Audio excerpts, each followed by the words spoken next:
You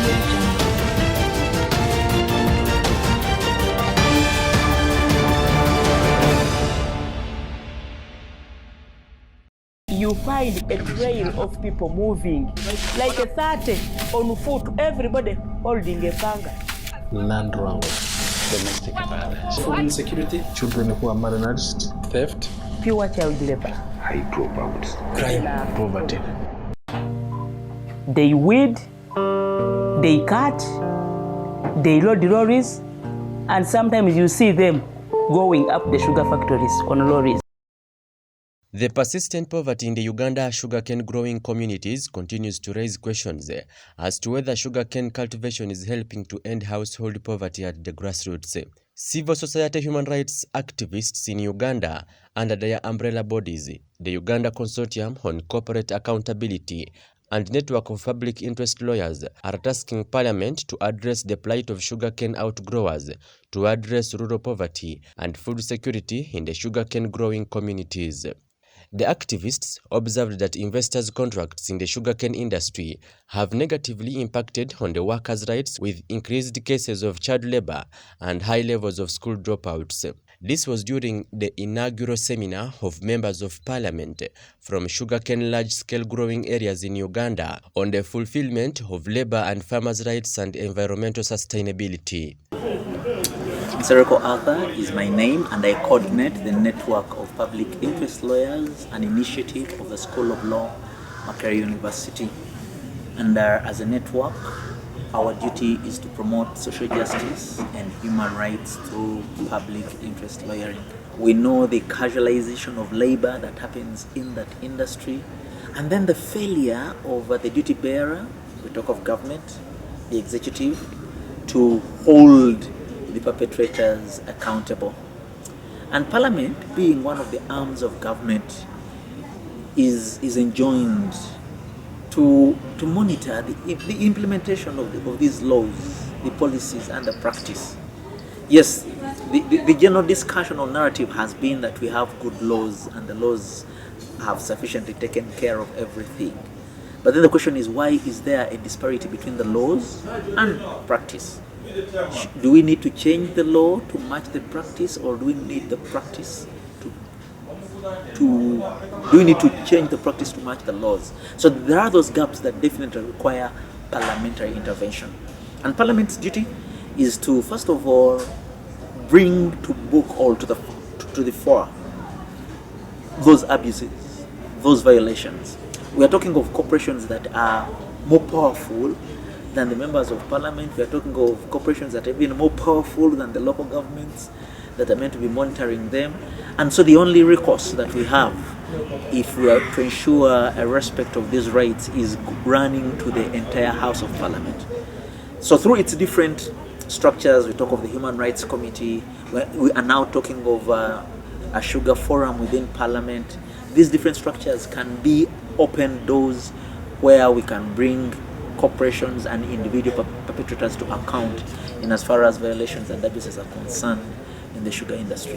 The legislators observed that farmers and their indigenous communities suffer a lot of injustice, as they hardly play any role in decision-making regarding the management and sustainable use of the resources. They pledged commitment to make public the gaps in the law and to engage the executive to account and resolve the challenges. My name is John David Livingstone.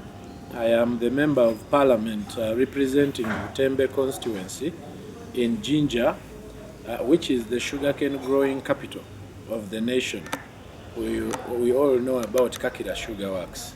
Today we are here at the Ndere Cultural Center for an engagement with the network of public interest litigation and members of parliament from sugarcane growing areas to consider the issue of balancing business with human rights, that we shouldn't do business at the cost of human rights. We have looked at studies and found that in the course of sugar production, in the course of sugarcane growing, there are a lot of human rights concerns that must be addressed. We have seen that labor rights are violated, where workers do not receive the care and dignity that should be accorded to them as humans and as workers, whether skilled or unskilled. We have seen that there are issues of child labor. Children are employed on sugarcane plantations. They are employed on loading of sugarcane on trucks, doing work that even adults would travail in doing. We have seen the unbalanced platform of negotiation between the corporations and the farmer, where the huge companies have a voice way greater than that. The farmers do not have a negotiating platform, and therefore they are taken advantage of. So as members of parliament, we are thinking that it is necessary for us to sit together, engage, investigate how we can address these issues so that development does not come at the cost of human rights. We must balance opportunities with responsibility. While we have opportunities, we must address the challenges that come with that. And we know that this is not an issue that can be resolved in one conversation.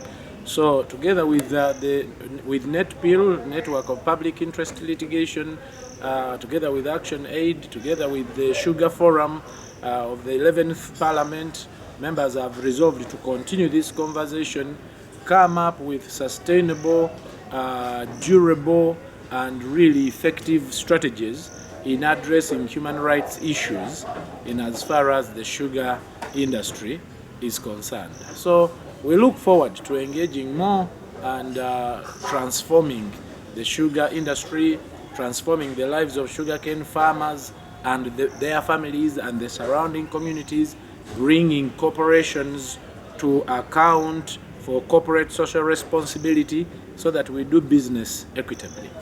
We also looked at the issue of environmental protection, the protection of the environment.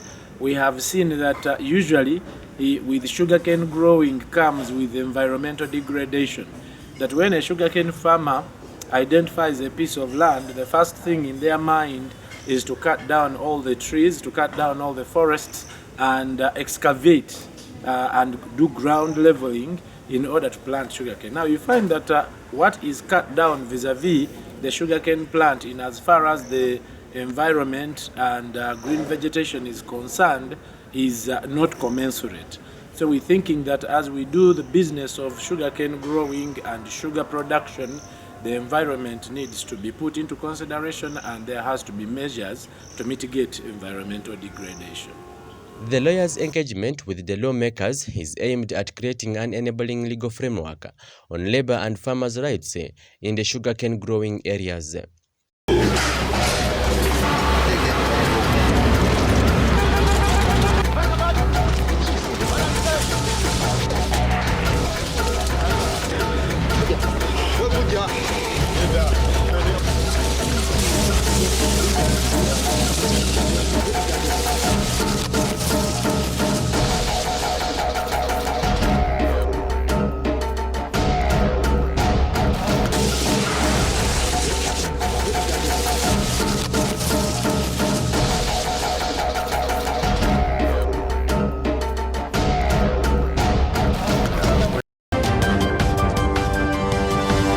Revolution.